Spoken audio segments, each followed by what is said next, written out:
Muchas gracias. Bueno, muchas gracias a los organizadores y felicitaciones por esta reunión. También agradezco a la Universidad Nacional de Rosario, donde soy docente e investigador, y por supuesto al CONICET, en donde trabajo como investigador hace algunos años. Bueno, yo les voy a hablar retomando un poco algo que comentaban en la mesa anterior. Es un caso específico que hace parte de mi investigación como investigador CONICET. Yo hago un trabajo comparativo en Guatemala, Argentina y Colombia sobre violencia, territorio y memoria. Trabajo con 3 poblaciones indígenas, una en cada uno de estos países, y un poco la hipótesis o la idea en la que estoy trabajando es cómo las violaciones de los derechos humanos en contextos de violencia o de dictaduras que se han producido en estos países repercute hasta hoy y se estira hasta hoy, elaborando, constituyendo ciertas situaciones con respecto justamente al disfrute o al ejercicio de los derechos económicos, sociales o culturales de estas poblaciones. Entonces, en ese sentido, yo lo que voy a hablar es de un caso que es en el que estoy trabajando ahora, que es en la Guajira colombiana. De alguna forma presenta similitudes, esa es un poco la hipótesis con la que estoy trabajando, presenta hipótesis y continuidades con lo que sucede en los otros países, es decir, con Argentina y con Guatemala. En este sentido, las diferencias son más de intensidad que de naturaleza de los fenómenos que voy a mostrar. El título es un poco largo, pero básicamente y mi exposición es un tanto transversal en los temas, porque lo que intento mostrar es cómo la violencia, el neoliberalismo se enfrentan o se sitúan frente a comunidades que intentan construir espacios habilitantes para la vida. Cómo edificar esos territorios para poder vivir colectivamente, ¿no? Entonces, de alguna forma, en ese entrecruce de cuestiones es donde se sitúa mi investigación. La Guajira colombiana queda en el Caribe colombiano, en la frontera colombo-venezolana.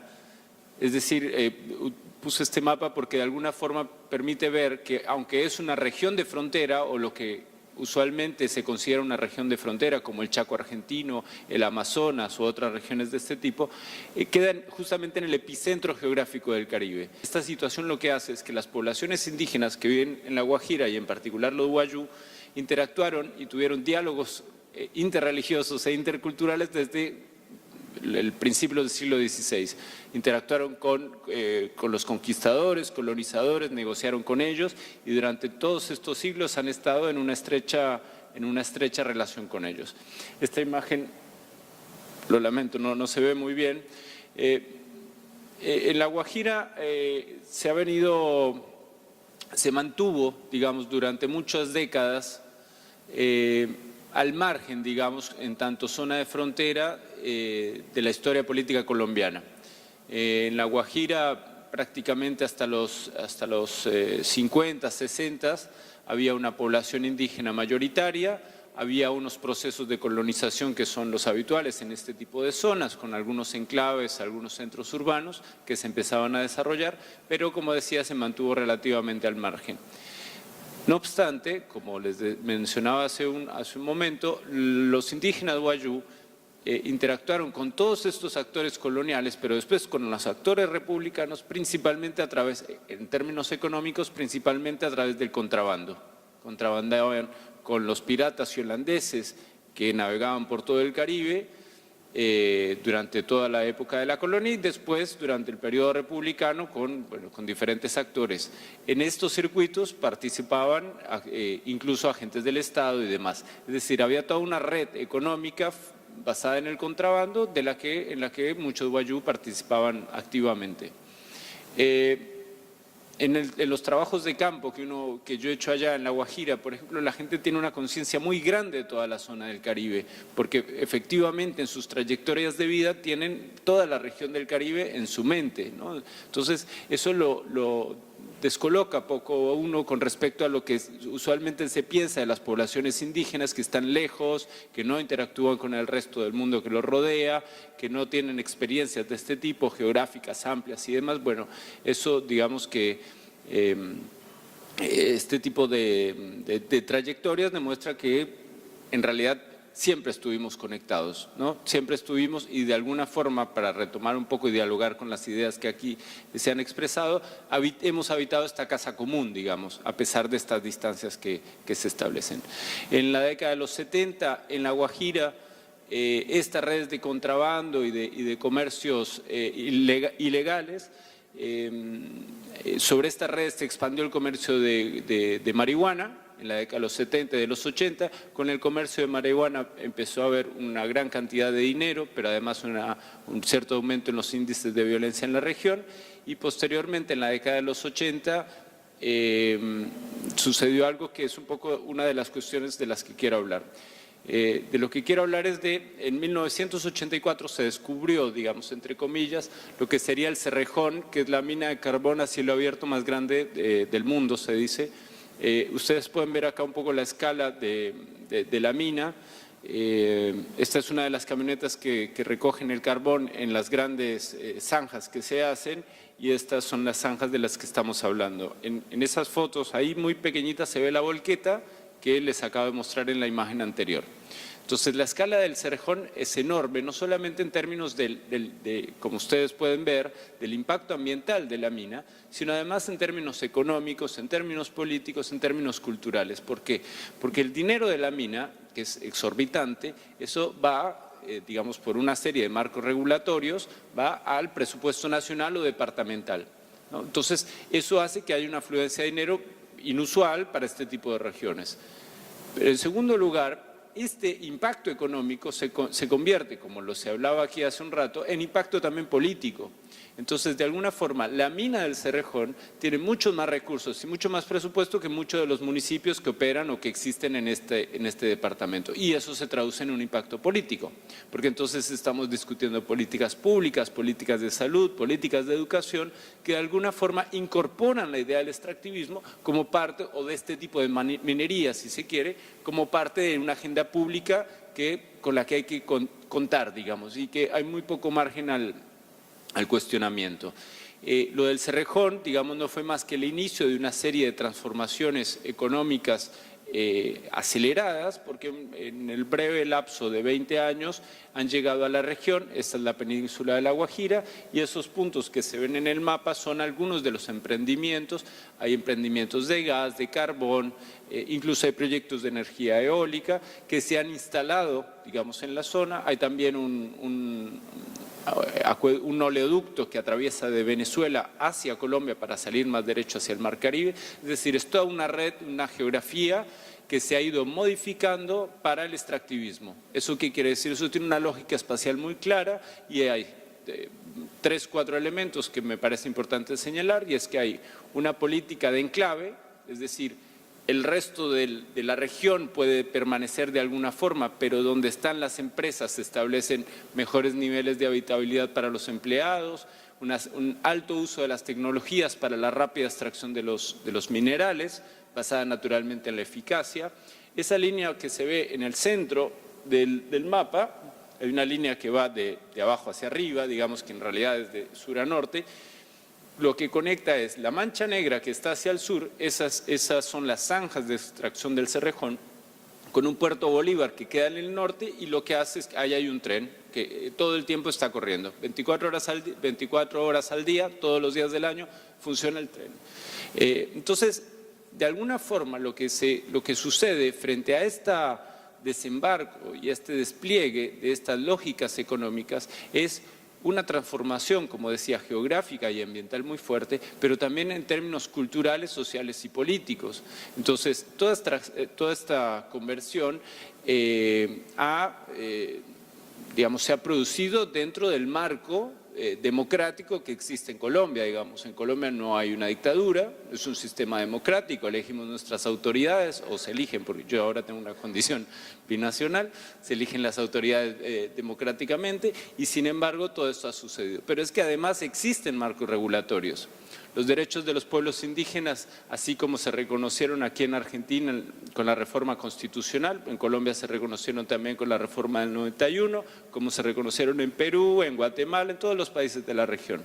Esos países reconocen la preexistencia étnica y cultural de los pueblos indígenas, de hecho se les considera como sujeto colectivo político y de derecho, y se les reconoce derechos como por ejemplo la consulta previa.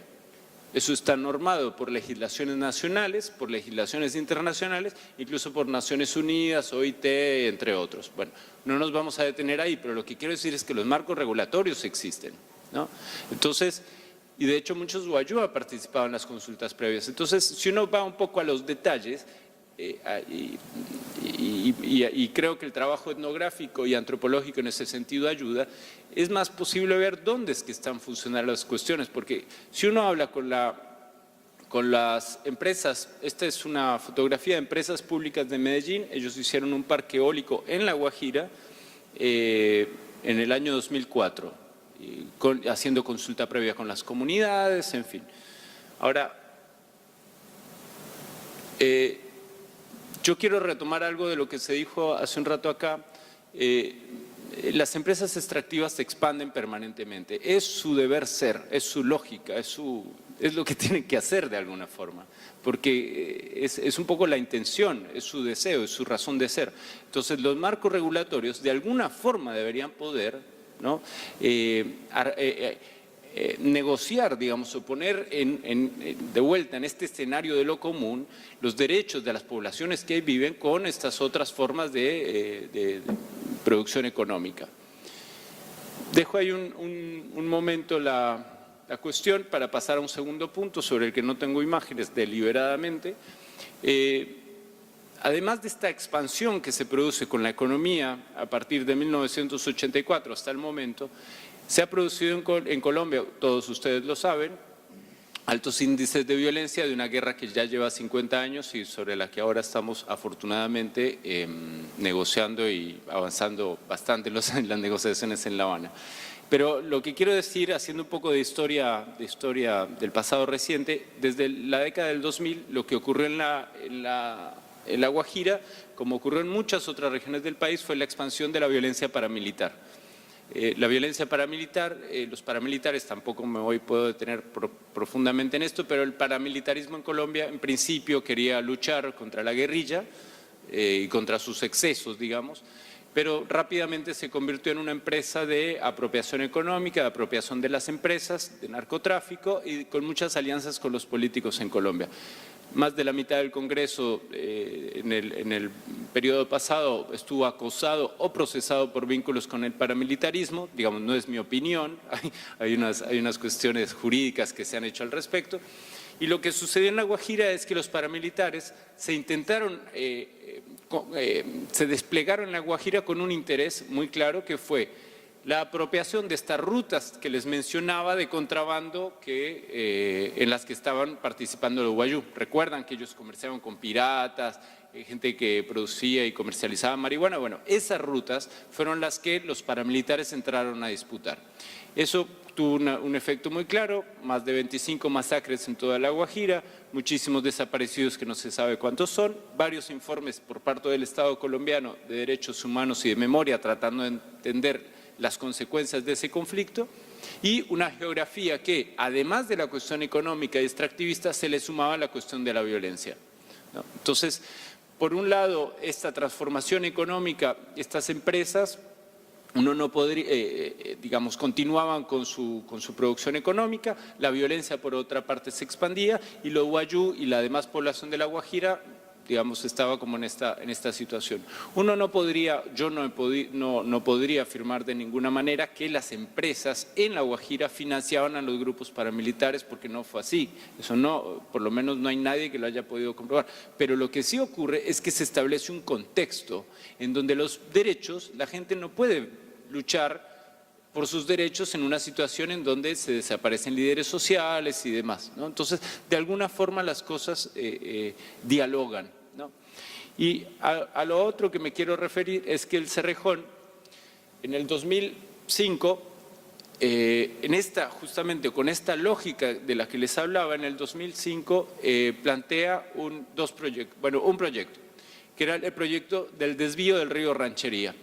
La Guajira, por su localización geográfica y por cuestiones más bien, sí, geográficas, digamos, es un territorio árido y seco. Hay muy pocos ríos y el río Ranchería es el más importante en toda la región. Resulta que debajo del río Ranchería, Cerrejón encontró un gran yacimiento de carbón. Entonces, estaban trabajando en una propuesta, en un proyecto que la idea era correr ese río 26 kilómetros para poder extraer el carbón de ahí. Eso de alguna forma se había conversado con el gobierno, había un proyecto técnico al respecto y se empezaron a hacer unas reuniones con las comunidades, en principio informativas, por parte de la empresa. Como les decía, hay un marco regulatorio, hay una consulta previa frente a este tipo de procesos.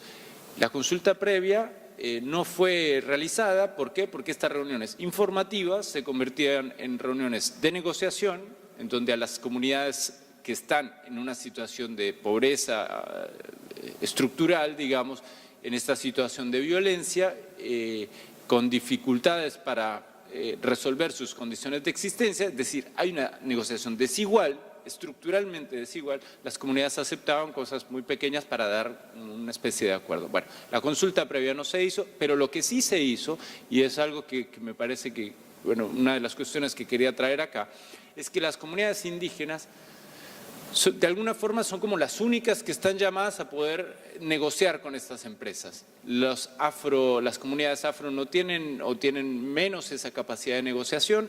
Los que no somos indígenas no tenemos el derecho a la consulta previa porque no somos habitantes preexistentes de estas regiones y por lo tanto nuestra capacidad de acción es otra, pero lo que sí se logró es que los pueblos indígenas de La Guajira, los sindicatos, los profesores, los maestros, los docentes, hicieron una gran coalición por la defensa del río Ranchería y marcharon durante 3 años para evitar que el Cerrejón moviera el río. Eso lo hicieron desde que se supo del proyecto, 2005, 2006, 2007, y se logró detener ese proyecto. ¿No? Poco tiempo después, esto es un poco de las cuestiones de las imágenes que ellos usaban, digamos, me parece interesante resaltar, y es que hubo una alianza que transgredía la situación étnica, cultural, política, religiosa y de todo, y lo que realmente ponía en común era esta cuestión de un territorio que se estaba transformando y la posibilidad de que un río se corriera. Hubo otros proyectos que hubo otros proyectos de desviar otros arroyos. Hace poco, este año, en abril, mayo de este año, se aprobó el traslado de uno de los arroyos que alimenta el río Ranchería, a pesar de que se hizo consulta previa, a pesar de las movilizaciones de la sociedad, cumplió con todos los acuerdos y el arroyo se está desviando. Y por último, estas son algunas fotos de las movilizaciones. Y por último, el tercer elemento, digamos, el primero fue el extractivismo, el segundo fue la violencia, el tercero tiene que ver con esto. Desde el año 2009, 2010 empezaron a salir, gracias a un reportaje de una revista colombiana, la revista Semana y después en un diario El Espectador, como funciona la cuestión en los medios, ¿no? Se armó una campaña política que llevó a una gran preocupación nacional por la salud y la desnutrición de los niños en La Guajira. Ustedes ven los datos, 37.000 niños con desnutrición. En 4 años, desde el 2009 al 2013, se calcula que murieron 4.000 niños por desnutrición o hambre en La Guajira. Y se armó todo un debate acerca de qué hacer con la desnutrición, porque de alguna forma, naturalmente, estas cosas suceden todo el tiempo y suceden hace rato, ¿no? Pero hasta que no aparecen en los medios de comunicación es como que las sociedades tardamos en reaccionar. Bueno, 3 elementos se empezaron a debatir con respecto a la desnutrición de los niños en La Guajira. Uno era la corrupción, porque todas estas cifras que les mencionaba de la producción de carbón y de las industrias extractivas en La Guajira ciertamente dejan mucho dinero y ese dinero no se ve en infraestructura porque pasa a los gobiernos locales y efectivamente hay altos índices de corrupción. El segundo era el cambio climático y el tercero era la cultura de los mismos wayú. empiezo por el tercero para dejar el cambio climático, ya que es el tema que nos convoca principalmente. El tema de la cultura wayú eso es habitual. Aquí han habido muertes por desnutrición. No sé si ustedes recuerdan la campaña en el Chaco, que en el Impenetrable se estaban muriendo chicos y personas por desnutrición. Y básicamente el ministro de la Salud en ese entonces de la provincia del Chaco acusaba a los tobas que por su cultura no sabían usar o alimentarse con los alimentos que tenían. Digamos, es muy habitual acusar a los indígenas por sus propias desgracias, digamos, con un discurso así bastante, bueno. Entonces, en La Guajira eso era lo que ocurría, era culpa de los indígenas por vivir en lugares tan separados, era culpa de los indígenas que no llevaban a sus niños a las salas de salud y a los hospitales, era culpa de los indígenas porque no seguían las recomendaciones de los médicos. Si uno va un poco al campo y conoce que para ir a un centro de salud hay 50 kilómetros y uno no tiene nada en cómo moverse, nada, la verdad es que, bueno, uno empieza a entender un poco más en detalle por qué funciona esto. Pero un poco la situación es que son estas paradojas, porque les hablé de la alta producción y los altos márgenes de rentabilidad de estas empresas, una situación de violencia sobre la que la gente se ve obligada a luchar por sus derechos y estas situaciones en zonas de frontera en donde la vida simplemente ya no parece posible. Para terminar, ¿estoy bien de tiempo? Tengo que ir terminando. Para terminar, el IDEAM, que es el Instituto de Medio Ambiente en Colombia, sacó, no sé, bueno, creo que sirve para lo que quiero decir, un informe de previsibilidad de los efectos de cambio climático del 2011 al 2100 en Colombia en diferentes regiones. Esta es la región de La Guajira. Se calcula que la temperatura puede aumentar de 10, no me quiero equivocar, en 2 grados, el régimen 2,5 o 3 grados y que el régimen de lluvias puede reducirse en un 20%, en un 30% en algunas regiones. En la región donde yo hago trabajo de campo, que se llama la Bahía Portete, hace 5 años no llueve, 5 años. Entonces, no hay otra fuente de dotarse de agua, no hay otra fuente de cultivar nada. Entonces, de alguna forma, esto de la idea, retomando el título, de cómo construir un espacio en donde la vida social sea posible, pasa por me parece, estas situaciones en donde están las empresas extractivas, está un Estado que tiene la capacidad de regular, hay marcos regulatorios.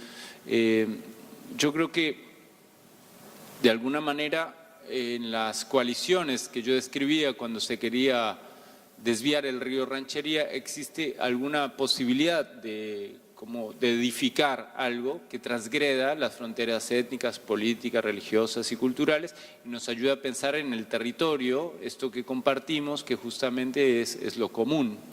Entonces, a estas experiencias de coaliciones creo que lo que cuentan quienes participaron es que no tuvieron que despojarse de sus propios preceptos, particularmente los wayú, de ser wayú para poder dialogar en este tipo de mesas, sino que es una cuestión que efectivamente sucedía porque había un mal más grande, digamos un perjuicio más grande, para no hablar de mal, y la posibilidad de trabajar colectivamente en favor de lo que todos ellos comparten. Bueno, creo que voy a dejar ahí. Muchas gracias.